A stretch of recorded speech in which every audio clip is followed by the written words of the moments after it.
Perkenalkan, saya Nimade Diah Padmi, peserta Latsar Angkatan 11 Universitas Borneo Tarakan, Puslatbang Kadiodelan Samarinda tahun 2020. Materi yang dibahas hari ini yaitu nilai-nilai akuntabilitas.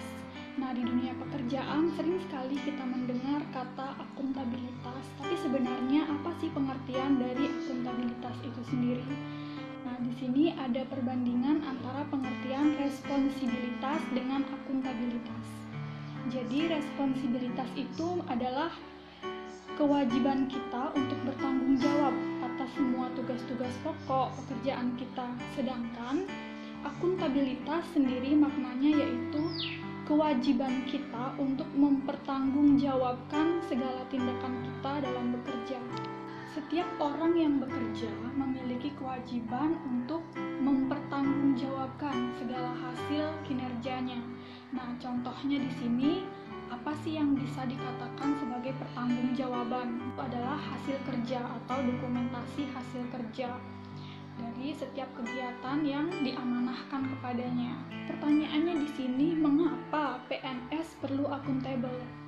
Karena PNS merupakan pelaksana amanah publik dan pelayan publik atau pelayan masyarakat, sehingga segala tindakannya dalam bekerja harus mampu dipertanggungjawabkan. Akuntabilitas dijabarkan ke dalam 4 aspek, yaitu yang pertama akuntabilitas sebagai hubungan, kemudian yang kedua akuntabilitas berorientasi pada hasil. Aspek yang ketiga, akuntabilitas membutuhkan laporan sebagai hasil kerja yang membuktikan adanya proses dan hasil yang telah dicapai. Kemudian akuntabilitas membutuhkan konsekuensi, baik itu reward maupun sanksi atau punishment dari hasil kerjanya.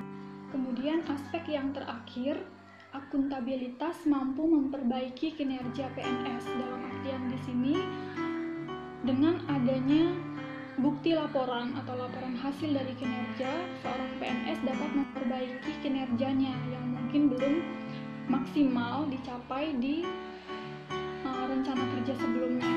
Terdapat 3 fungsi utama akuntabilitas, yaitu yang pertama akuntabilitas sebagai kontrol demokrasi. Dalam artian di sini adanya transparansi dari setiap rencana kerja pegawai. Kemudian yang kedua, akuntabilitas sebagai konstitusional, sehingga adanya peraturan yang harus dipatuhi untuk meminimalisir terjadinya korupsi dan penyalahgunaan kekuasaan.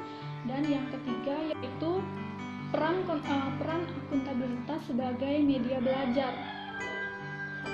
Dalam artian di sini PNS dapat belajar untuk meningkatkan dan mengupgrade lagi kinerjanya untuk menjadi yang lebih baik dari hasil kerja yang sebelumnya. Oke, untuk menciptakan lingkungan kerja yang akuntabel, sebuah instansi atau organisasi harus memiliki nilai-nilai akuntabilitas seperti 1.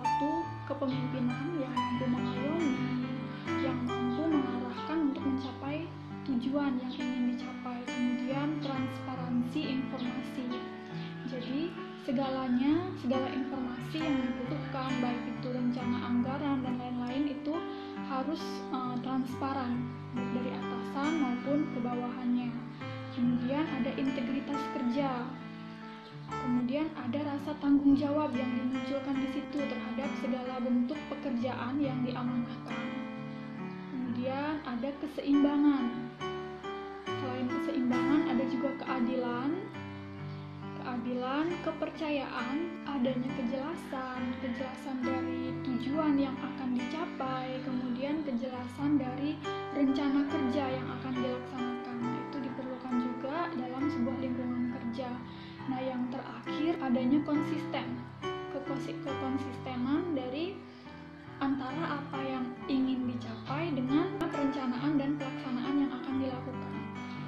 Makna yang dapat dipetik dari mata pelatihan akuntabilitas bahwasanya PNS sebagai pelayan publik sudah kewajibannya untuk berakuntabilitas, untuk menjalankan amanahnya sebagai bagian penting dari penyelenggara kebijakan publik, sehingga semua kinerja, segala bentuk kinerjanya harus mampu dipertanggungjawabkan, baik bagi instansi tempatnya bekerja maupun bagi masyarakat luas.